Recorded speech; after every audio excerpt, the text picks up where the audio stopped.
May I come in, sir? Please come in. Good afternoon, sir. Good afternoon, sir. Please sit here.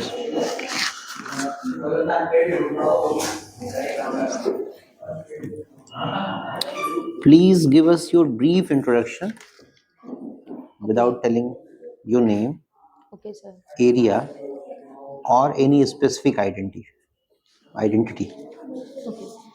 Sir, I completed my class 10 in 2015 Okay. and class 12 in 2017 Okay. with science stream. And in 2022, I completed Bachelor's of Art in History, Geography, and Literature English. And in 2022, I completed my Master's in Geography. And in 2023, I qualified NET, and in 2023 itself, I qualified CTET. Okay.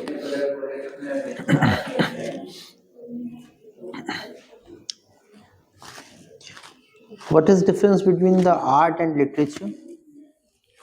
Sir, art is something that the skill and literature, sir जो भी चीज़ें हम मतलब sir मतलब लिखे हुए जिसके evidences हैं, that is literature. Okay.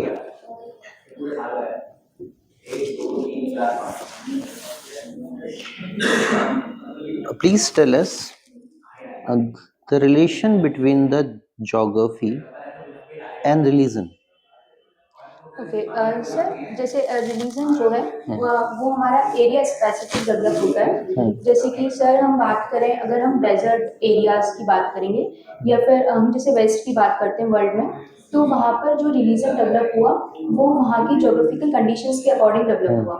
जैसे कि सर जो इस्लामिज्म है वो वेस्टर्न वर्ल्ड में डेवलप हुआ. उसके अलावा सर जैसे यूरोपियन कंट्रीज हैं, वहाँ पर सर जो क्रिश्चियन रिलीजन जो स्टार्ट हुआ वो सर वहाँ की जोग्राफिकल कंडीशंस के अकॉर्डिंग हुआ. Okay, thank you. मिस, आप हमें ये बताएं कि अभी जैसे आर्टिफिशियल इंटेलिजेंस, एआई है, फोर्थ इंडस्ट्रियल रिवोल्यूशन है, रोबोटिक्स वगैरह है, तो ऐसे में ये जो ट्रेडिशनल एकेडमिक्स एजुकेशंस हैं हमारे पास रही हैं, उनकी रिलेवेंसी क्या बचती है? आर दे रिलेवेंट और नॉट?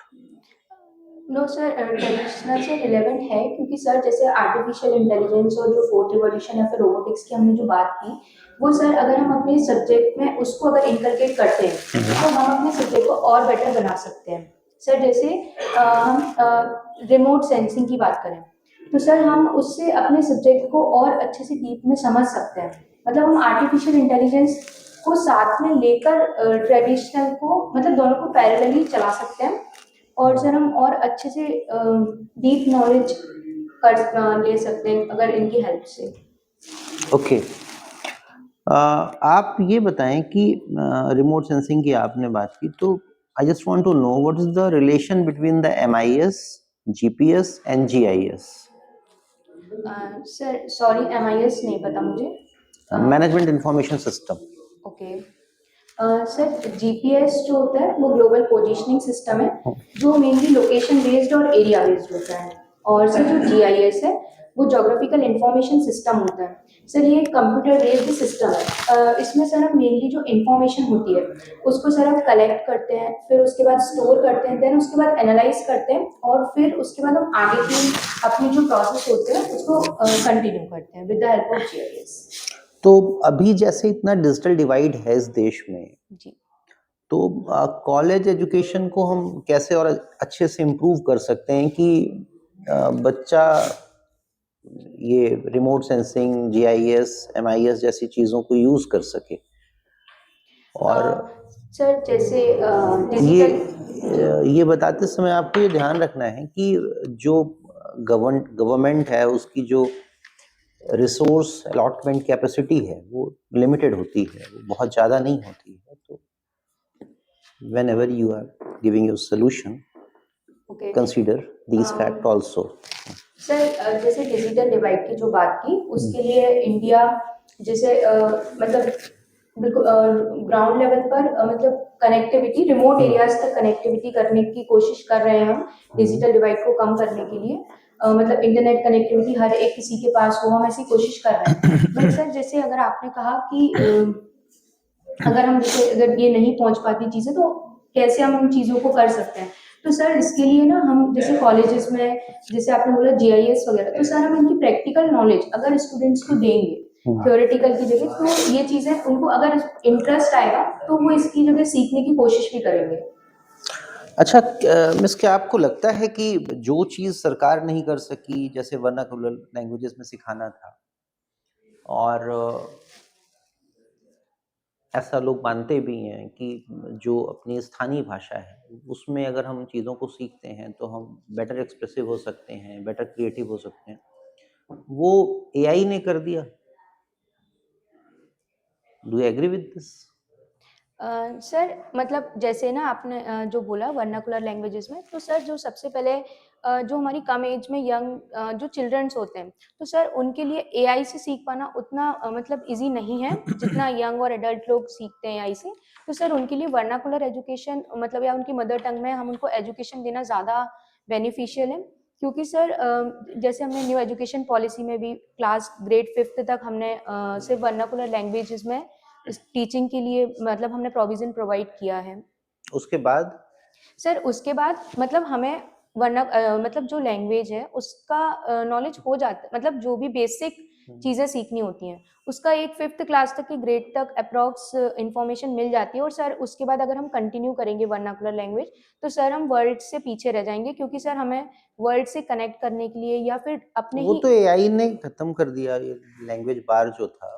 जी। आप इंग्लिश, फ्रेंच, उड़िया, तमिल, तेलुगु, एक ही आंसर को किसी में लैंग्वेज में पूछ सकते हो। पर सर जब हम एआई से स्टडी करते हैं तो सर उससे पर्सनालिटी डेवलपमेंट नहीं होता, उससे सिर्फ हम चीज़ों को डायरेक्ट सिर्फ हम मतलब ग्रेस्प करते हैं, लेकिन हमारा उससे पर्सनालिटी डेवलपमेंट नहीं होता। ओके, ठीक है मिस, आप थोड़ा सा कुछ हम ज्योग्राफी की ओर चलते हैं जी। या थोड़ा सा एजुकेशन की ओर भी रुक सकते हैं। जैसे आप हमें बताएं कि पेडागोजी और एंड्रोगोजी में क्या डिफरेंस है? ओके। सर ये टीचिंग मेथड्स होती हैं, जैसे सर पेडागोजी जो है वो हम लोअर लेवल पे या फिर चिल्ड्रंस को पढ़ाने के लिए यूज़ करते हैं। सर उसमें बेसिकली क्या होता है, जैसे सर हम विजुअल्स को यूज़ कर सकते हैं या फिर कोई गेम जैसे टीचर लर्निंग मॉडल्स होते हैं उनको यूज़ कर सकते हैं। मतलब ऐसी चीज़ें जिससे कि जो स्टूडेंट है, मतलब जो लोअर ग्रेड के स्टूडेंट्स हैं, मतलब क्लासेस के, उनको चीज़ों में इंटरेस्ट आए। और सर जैसे ही अगर हमने बात करी एंड्रोगॉजी की, तो वो सर एडल्ट एजुकेशन के लिए एक मेथड है जिसमें स्टूडेंट सेंटर्ड हम रखते हैं। तो सर उसमें क्या होता है कि जैसे हम डायरेक्ट किसी भी चीज़ को बताने से, टॉपिक को समझाने से ज़्यादा हम प्रॉब्लम सॉल्विंग पर फोकस करते हैं। जैसे उसमें sir teacher mainly direct help नहीं करता बट इनडायरेक्टली हेल्प करता है, जिससे स्टूडेंट खुद से सीखे। ओके, खुद से सीखे तो जैसे जो गरीब घरों से बच्चे आते हैं, जनरली हम गवर्नमेंट कॉलेजेस जो हैं उसमें तो समाज का कमजोर तबका ही बड़े पैमाने पे पहुंचता है, तो अ, क्या वो इतने कॉन्फिडेंट होते हैं कि वो खुद सोच सकें? सर अगर जैसे कॉन्फिडेंस अगर नहीं भी है तो हम क्लासरूम में मतलब इसमें कुछ एक्टिविटीज़ करवाते हैं, जिससे एक्टिव पार्टिसिपेशन हो, जिसमें हम डिबेट्स करवा सकते हैं, क्विज़ेस करवा सकते हैं, जिससे उनमें मतलब थोड़ा-सा कॉन्फिडेंस डेवलप होगा। क्लासरूम डिस्कशंस कर सकते हैं, ग्रुप डिस्कशंस। ओके, आप थोड़ा अर्बन ज्योग्राफी के बारे में कुछ बताएं। ओके। सर जो अर्बन ज्योग्राफी है उसमें हम मेनली अर्बन प्लानिंग, सेटलमेंट्स और सर जैसे कि ना मतलब जो अर्बन एरियाज़ में जो प्रॉब्लम्स होती हैं वो कैसे दूर की जा सकती हैं। और सर उसके अलावा अर्बन ज्योग्राफी में जैसे सर हम ये समझते हैं कि जैसे कोई भी सेटलमेंट है तो वहाँ पर सर डेंसली पॉपुलेटेड है या नहीं है, सेटलमेंट किस टाइप का है। जैसे फ्लड बहुत आते हैं भारत के कई शहरों में बहुत जी। ज्यादा, उसके उसका क्या रीजन है? सर उसका एक फर्स्ट तो सर ज्योग्राफिकल रीज़न है, जैसे कि सर अगर लो लाइंग एरियाज़ हैं तो वहाँ पर फ्लड्स आएंगे। सर उसके अलावा कुछ एंथ्रोपोजेनिक रीजंस भी हैं, जैसे सर हम अनसस्टेनेबल एग्रीकल्चर प्रैक्टिसेस कर रहे हैं। सर उसके अलावा जैसे कि ना ड्रेनेज, हम अनसस्टेनेबल अर्बन सेटलमेंट्स बना रहे हैं। सर उसमें क्या है कि जैसे हमने कोई भी चीज़ बनाने से पहले हम उस पर एनवायरनमेंट का इम्पैक्ट असेस नहीं करते हैं कि वहाँ पर क्या इम्पैक्ट्स होंगे। उसके अलावा सर डिफॉरेस्टेशन एक बहुत बड़ा कारण है। जैसे सर कोस्टल एरियाज जैसे वेस्ट बंगाल और यहाँ सर हम यहाँ पर जो मैनग्रोव्स हैं उन्हीं को कट कर रहे हैं, जो सर हमें प्रोटेक्ट करते हैं फ्लड्स ओके से। ओके। और जैसे मान लीजिए हम ज्योग्राफी के हिसाब से, मतलब अब हम अभी बताएं कि जो इकोनॉमिक डेवलपमेंट है उसमें ज्योग्राफी की रिलेवेंसी कितनी बची है अभी? ओके।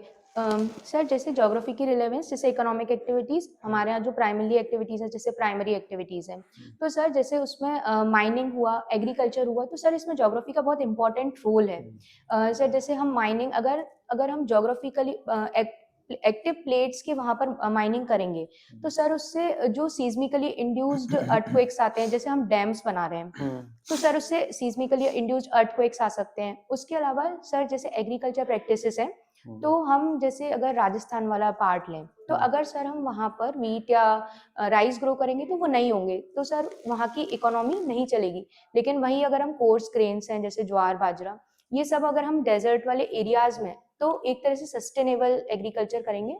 चलिए, अर्थक्वेक वाली बात तो ठीक थी, लेकिन जैसे टिहरी वगैरह बना वो तो ऐसे जोन में बना जो बहुत, है ना, तो अर्थक्वेक प्रोन एरिया थे। और दूसरा, अब जब हम एग्रीकल्चर की बात करते हैं तो हरियाणा है, वेस्टर्न यूपी है, और मैक्सिमम एरिया जहाँ पे पानी कम था वहीं ज़्यादा पानी वाली फसलें पैदा की गई। तो ये तो इंटररिलेशन जैसे टूटता हुआ दिख रहा है। ओके। सर ये हमने मतलब पॉसिबिलिज्म वाला काम किया है, जैसे कि सर हमने वहाँ पर एग्रीकल्चर किया है, जैसे सर हमने कैनाल्स बना दिए इरिगेशन के लिए। बट सर अगर हम नेचर के अकॉर्डिंगली चीज़ें करेंगे तो सर वहाँ पर जैसे जो ज्योग्राफी के अकॉर्डिंग क्लाइमेट है उसके अकॉर्डिंग, और सर जैसे आपने एक्टिविटीज़ इकोनॉमिक एक्टिविटीज़ में, और सर जैसे ट्रांसपोर्टेशन है, तो सर ट्रांसपोर्टेशन में जैसे कहाँ पर रोड कनेक्टिविटी और वाटर कनेक्टिविटी, जैसे हमने नेशनल वाटरवेज बनाए हैं। उसके अलावा सर हमने ज्योग्राफी को देखते हुए जैसे डेडिकेटेड फ्राइट कॉरिडोर्स भी बनाए हुए हैं। तो सर ये इस समय ज्योग्राफी ही हेल्प करती है, हम उसके अकॉर्डिंग ही हमारी इकोनॉमी मतलब बहुत सारी चीज़ों में हेल्पफुल है। ओके, डेडिकेटेड फ्रेट कॉरिडोर में जो ईस्टर्न और वेस्टर्न है उसमें हरियाणा के कितने डिस्ट्रिक्ट आते हैं? ईस्टर्न में कितने आते हैं, वेस्टर्न में कितने आते हैं? सर ईस्टर्न कॉरिडोर में हरियाणा नहीं है, वेस्टर्न में हरियाणा है। डेडिकेटेड फ्रेट कॉरिडोर में? जी sir. Are you sir sure? Yes sir. Okay.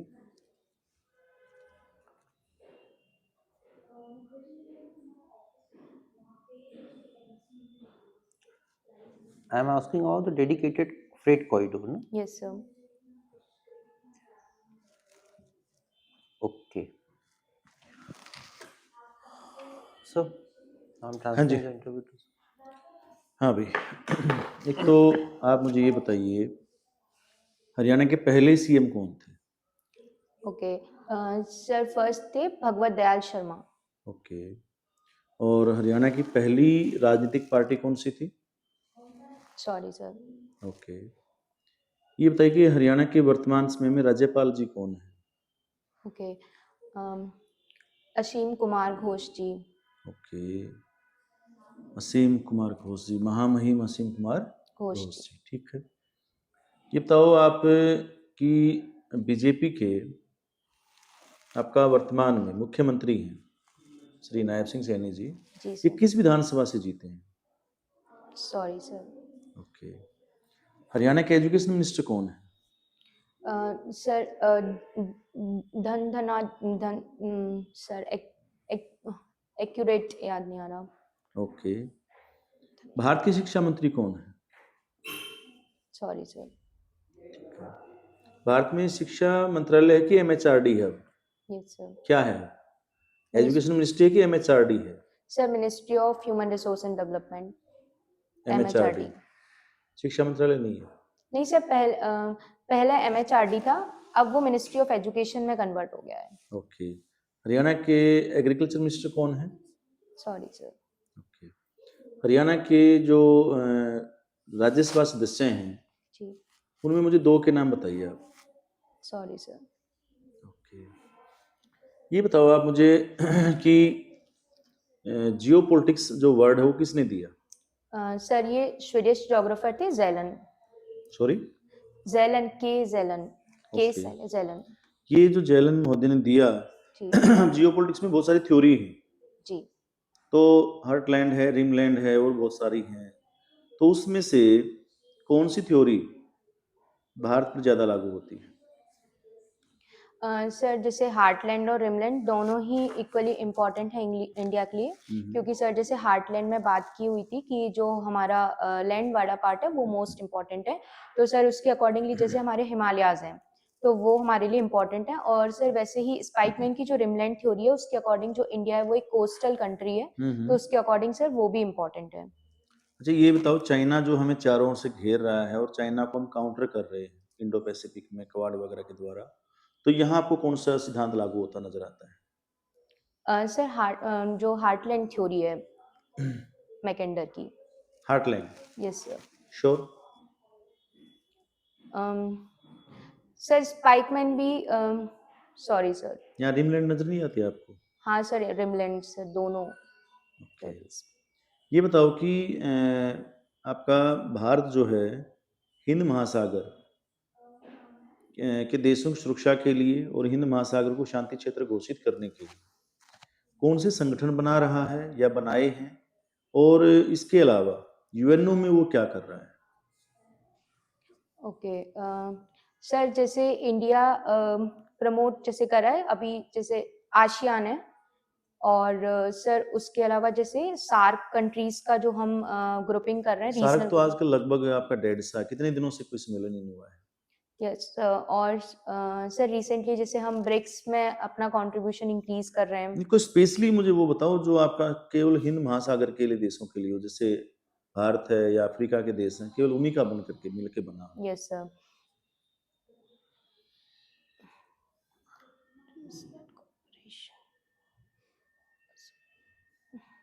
Sorry sir. चलिए, कोई नहीं। मुझे ये बताओ कि अभी भारत एक बंदरगाह से आपका बातचीत चल रही थी कि यूएसए कुछ कह रहा है उस बंदरगाह को लेकर के, और उस देश में अब अशांति भी बनी हुई है जी आपका। सर।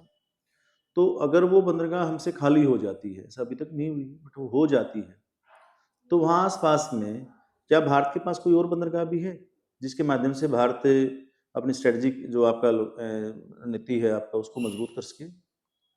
सर मतलब जितना मैं समझ पा रही हूँ शायद आप ईरान की बात कर रहे हैं, चाबहार पोर्ट।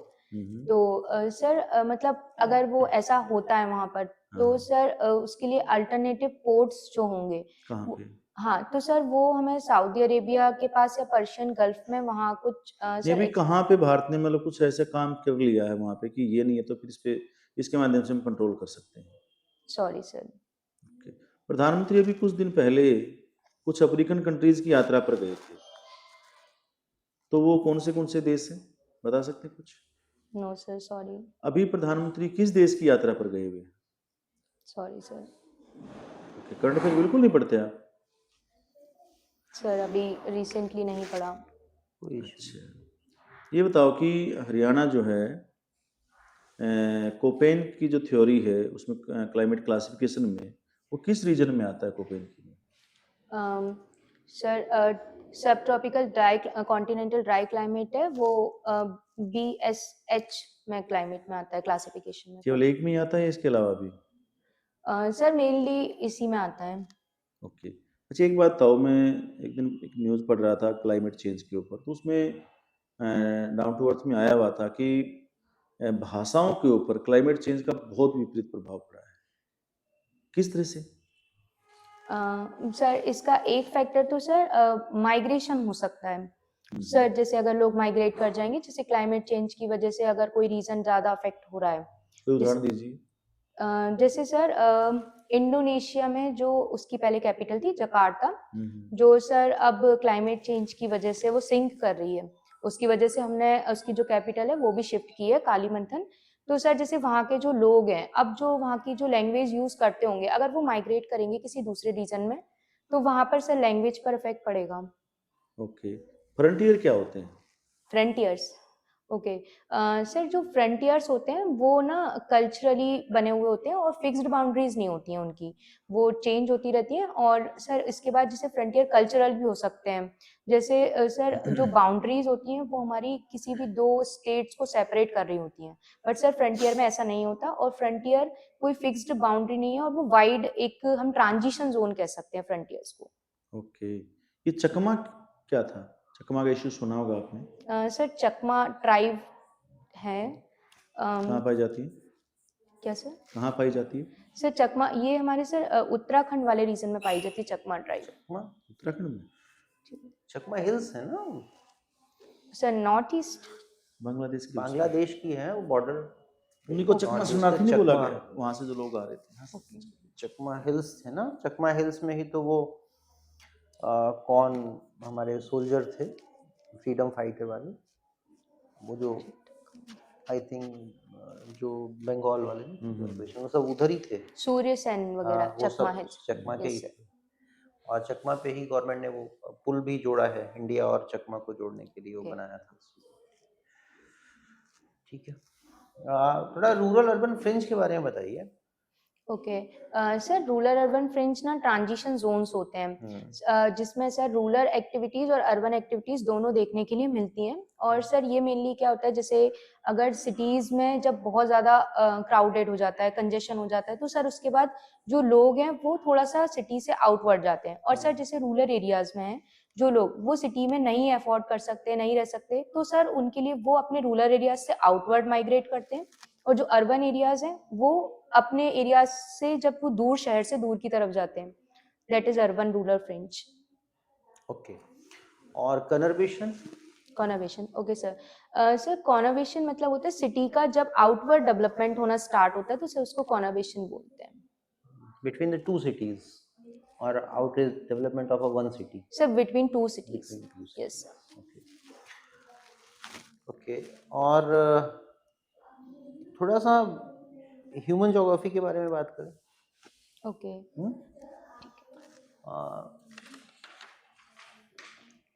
इमैनुअल वॉलेस्टीन का नाम सुना है आपने? Sir repeat please.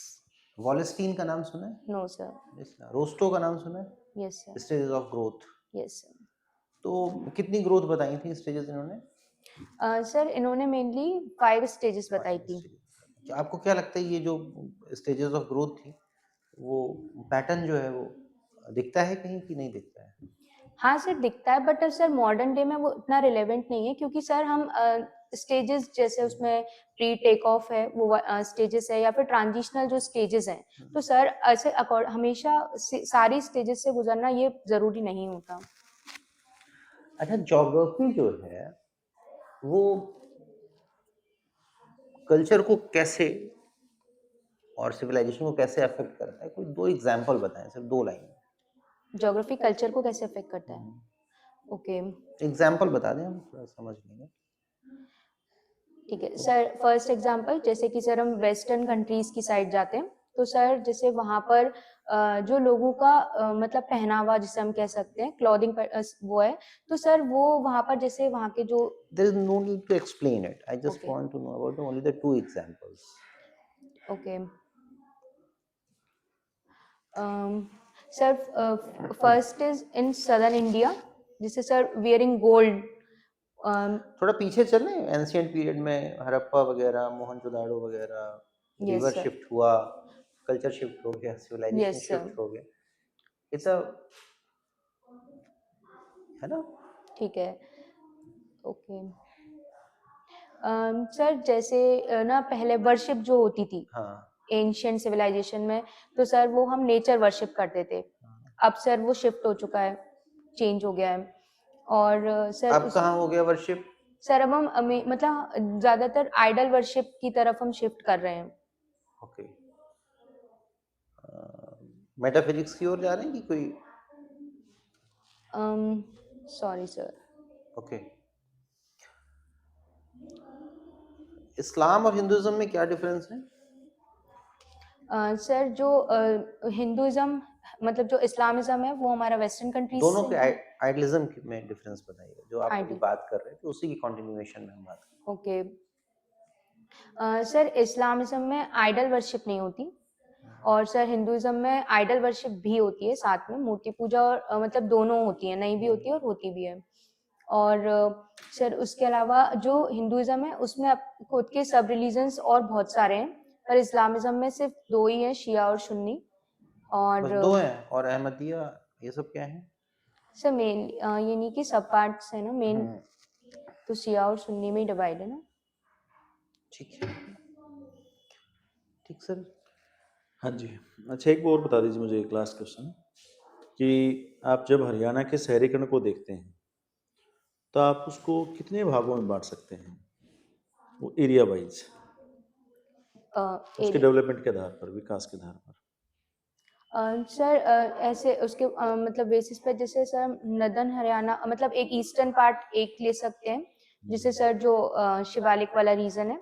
क्या वो डेवलप है या नहीं है? सर वो मतलब कंपैरेटिवली जो साउथ ईस्टर्न पार्ट है वो ज़्यादा डेवलपमेंट है। South eastern? हाँ सर, जैसे गुरुग्राम, जैसे? फरीदाबाद, ओके। जो मेवात वाला रीजन है। मेवात तो और सबसे पिछड़ा एरिया है। नहीं सर, तो वो गुरुग्राम से लगा हुआ है तो उसका डेवलपमेंट। क्या कारण है फिर उसका? उसके बगल में ही तो है। जी और अम्बाला, यमुनानगर और पंचकुला की हम बातचीत करते हैं तो काफ़ी डेवलप है। Sir sorry sir. ओके। आपको हरियाणा में एनसीआर में खास करके क्या क्या चैलेंज मुख्य रूप से नजर आ रहे हैं, उसका समाधान कैसे सरकार कर रही है, और आपके क्या सुझाव हैं? ओके सर, इसकी मल्टी डायमेंशनल प्रॉब्लम्स हैं, जैसे सर एक तो सर सबसे पहले ओवर क्राउडेड हो गया है, और सर यहाँ का जो ड्रेनेज पैटर्न है वो भी ठीक नहीं है, और सर उसके अलावा यहाँ पर क्राइम रेट ज़्यादा है, और सर उसके अलावा यहाँ पर जो मतलब अलग अलग माइग्रेशन सबसे ज़्यादा हो रहा है इधर। एंड क्या ये हरियाणवी संस्कृति के लिए खतरा है? यस सर, अगर ऐसे माइग्रेशन हो रहा है तो यहाँ का जो मेन कल्चर है वो भी मतलब खतरे में ही है, क्योंकि सर बाहर के लोग आके इसको अपने अकॉर्डिंगली मॉडिफाई कर रहे हैं। आजकल तो ऐसा नहीं होता, आजकल तो जो यूट्यूब, सोशल मीडिया से जो मतलब हम बोलते हैं लोकल फॉक जो है वो तो वर्ल्ड वाइड जान रहे हैं। आज भोजपुरी बिहार में कहाँ था, आज तो वो टेम्स में नहीं बट छठ सर, बन रही है। जो मेनली कल्चर है वो हमें अभी भी जो मतलब रूरल विलेज एरियाज होते हैं वहां पर ज्यादा मतलब जो मॉडिफाइड नहीं होता, हम अकॉर्डिंगली मॉडिफाइड कर रहे हैं उनको सिटीज में। ठीक है, ठीक है सर। ठीक है। ओके, ठीक है thank you. Sir, thank you. Everything is fine, है ना? और हरियाणा पे थोड़ा सा काम आपको करना पड़ेगा। और करंट अफेयर्स। हाँ, और देखो जो चीज़ हम टेस्ट कर रहे थे, जो हमने what we have discussed earlier okay before your interview, क्योंकि हमने बाकी चीज़ तो टेस्ट कर रखी थी, कल हमें समझ में आ रहा था कि नहीं, you have a good understanding and you can articulate your interview also. तो हमारे साथ ये था कि हम क्या करेंगे, तो हमने ये डिसाइड किया कि मैं थोड़ा थॉट बेस्ड पूछता हूँ और सर थोड़ा सा रैपिड फायर राउंड करेंगे, है ना? तो हम ये चेक कर रहे थे कि जब आप नंबर ऑफ क्वेश्चंस के आंसर नहीं दे पाते हो अगर, तो आपका कॉन्फिडेंस लूज होता है, तो क्या आपकी पर्सनैलिटी में क्या चेंजेस आते हैं? तो बाकी तो बहुत अंतर आप नहीं आने देते हो, लेकिन एक जगह दिक्कत क्या कर रहे हो आप, कि जब आप 2-3 सवालों के आंसर नहीं दे पाते हो तो आपका आई कांटेक्ट जो है वो मिस हो जाती स्टेबल हो जा रहा है एक जगह। है। अच्छा आप सर ठीक के है। सवालों पे ही फोकस हो गए, अब आप इसको लेकर के ज़्यादा परेशान हो रहे हो। ओके तो आपको ये रिलैक्स रहना है कि सब हर कोई सब कुछ नहीं जानता है ना? तो सॉरी बोलने के बाद जो अ, हम ये बोलते हैं साइकोलॉजिकल स्ट्रेस जो आता है, जो हम अपने कॉन्फिडेंस को स्लाइड कुछ मोमेंट के लिए ही डाउन करते हैं, थोड़ा उसको वो होगा, वो होता है, लेकिन उस चीज़ को हम फेस कर पाएँ, एक तो ठीक ये है। ध्यान रखना है ना? क्योंकि ऐसा हो सकता है कि आप बहुत सारे सवालों के आंसर्स हाँ आपको ना आए, जी है ना? सर। तो वो इस समय आप, और दूसरा, जब कोई कंफर्ट जोन में अगर कोई आपके पास सवाल आ रहा है, कोई आपका लगता है कि ये कंफर्ट जोन का है और थोड़ा आप एग्जांपल्स दे सकते हो, तो थोड़ा सा मुस्कुरा सकती हैं आप, ठीक है ना? तब आप एग्जाम्पल देते समय थोड़ा सा एक्सप्रेसिव हो सकती हैं। मतलब जिसका आंसर आता है उसके लिए। हाँ, मतलब जब आप हम ऐसा कर सकते हैं कि देखो होता क्या है कि 2 पैटर्न पे इंटरव्यू चलते हैं। हम्म, एक तो फैक्चुअल हो सकता है जहाँ नंबर ऑफ क्वेश्चंस आपसे पूछ लिए गए लगातार, ठीक है? तो उसका बहुत मतलब नहीं होता, वो नंबर ऑफ फैक्ट्स होते हैं। एक ये पैटर्न होता है और ये हर इंटरव्यू बोर्ड इवन यूपीएससी में भी होता है। एक आध लोग ऐसे बैठे होते हैं जो ऐसे जो सवाल फैक्ट्स। पूछते हैं। और दूसरा ये पार्ट होता है कि जो क्वेश्चन से क्वेश्चन चल रहा होता है, मतलब आप जो बता रहे होते हो उसी पे नेक्स्ट हाँ क्वेश्चंस। उससे अगला सवाल जुड़ रहा होता है, ठीक। अब इसमें ये हो जाता है कि आप जो बता रहे हो उससे सवाल अगले जुड़ के आ रहे हैं कि वो सवाल रैंडम उठने थॉट बेस पे उठने लगे।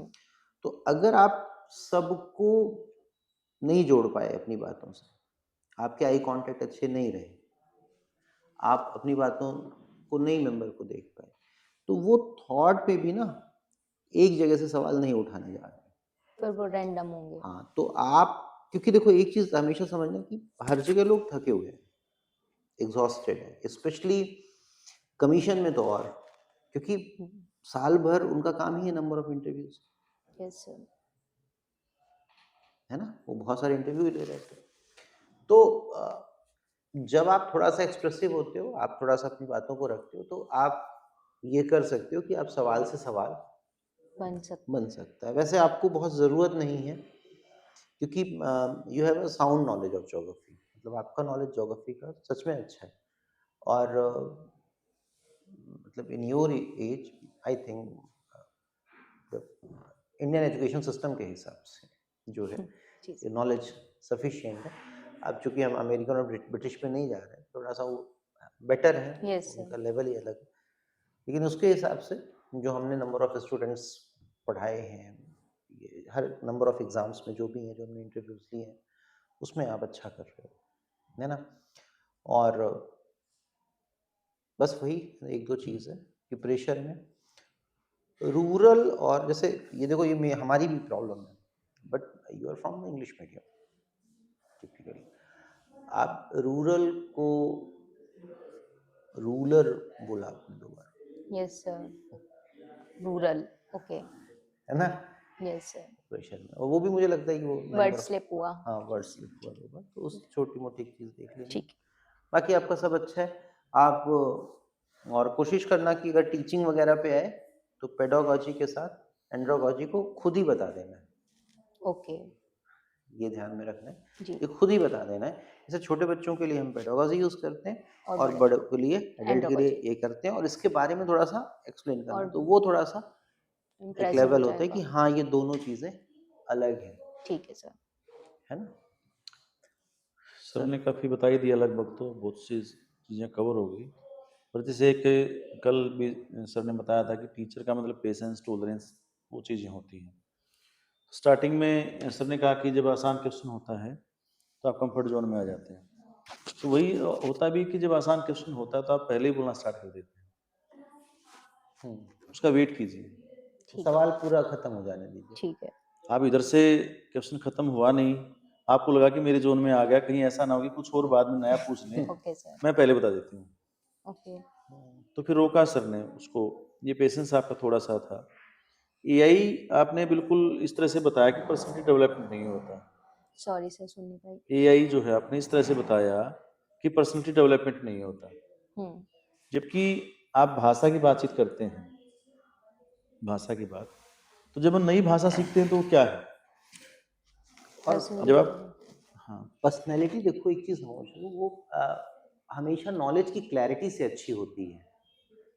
अगर मतलब if you have unclear knowledge तो योर कॉन्फिडेंस लो विल हो बी लो, जाएगा। हाँ ये यस। नीचे होगा ही होगा।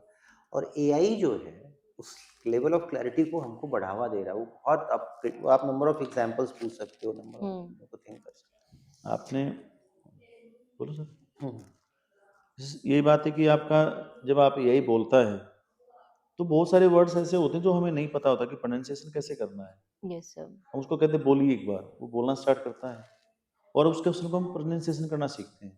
तो एक तो हमारी भाषा के ऊपर पकड़ हो रही है और दूसरी नॉलेज के ऊपर भी। आप उसके पीछे तब तक लगे रहिए जब तक आपका क्लियर नहीं हो। आप कहीं और बताइए और बताइए यस और सर, बताइए और इजी वे बताइए। में। वो कितने आपके साथ एग्जाम्पल रखेगा। आप उसको जैसा गाइड करेंगे वैसा ही बताएगा कि विद एग्जाम्पल विद स्टोरी, तो आपकी नॉलेज इंप्रूव नहीं हुई होती है। और इजी वे में। तो इसका आंसर आपको ऐसे देना चाहिए था कि जो हमने पूछा कि कॉलेज या स्कूल ये सब रिलेवेंस मतलब रिलेवेंट है कि नहीं, की रिलेवेंस की बताइए। तो आप ये कहना कि सर ये age group, particular age group के साथ बहुत रेलिवेंट है, आपको ये वर्ड जोड़ देना है। तो इससे क्या होता है कि फोकस चला जाता है कि हाँ she is talking about that particular age group. तो इसमें क्या हो जाता है कि जस्ट आफ्टर 12th किया हुआ बच्चा होता है, उसके बाद स्कूल का प्रेशर बहुत होता है तो वो घूमता बहुत है।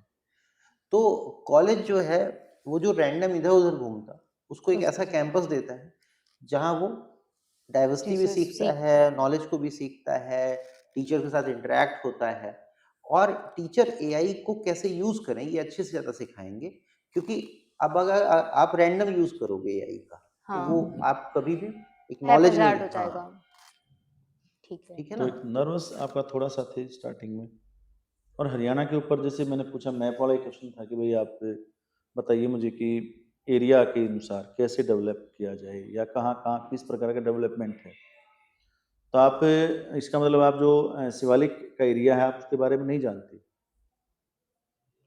उसके बारे में बेसिक नहीं जानते आप। उसको आपको लगा कि वहाँ तो पहाड़ी एरिया है, वहाँ डेवलपमेंट नहीं होगा, जबकि पंचकूला बहुत डेवलप है, अम्बाला बहुत डेवलप है, साइंस सिटी है आपका। Yes sir. और यहाँ आपका जो यमुनानगर है वो आपका टिम्बर इंडस्ट्री के लिए बहुत फेमस है।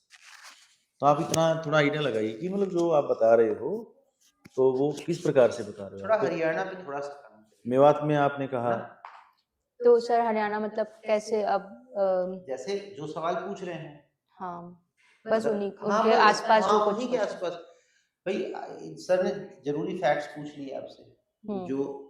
तो इसमें ये होता है कि वो टीचर को जो जैसे सर तो हरियाणा से हैं ही, तो उनको हरियाणा में जो जरूरी चीजें हैं वो पूछ रहे हैं। जी सर। इसका मतलब है लोगों का इंटरेस्ट उन चीजों पे है उस कल्चरल जोन में। एजुकेशन मिनिस्टर कौन है, एग्रीकल्चर महिपाल मिनिस्टर सिंह कौन ढांडा जी है। हैं। कैसे? महिपाल सिंह ढांडा जी हैं। हाँ सर, मैंने पढ़ा था बट एग्जैक्ट नाम याद नहीं। एग्जैक्ट नाम आप हरियाणा सरकार के लिए भारत सरकार का भूल गए। हाँ सर।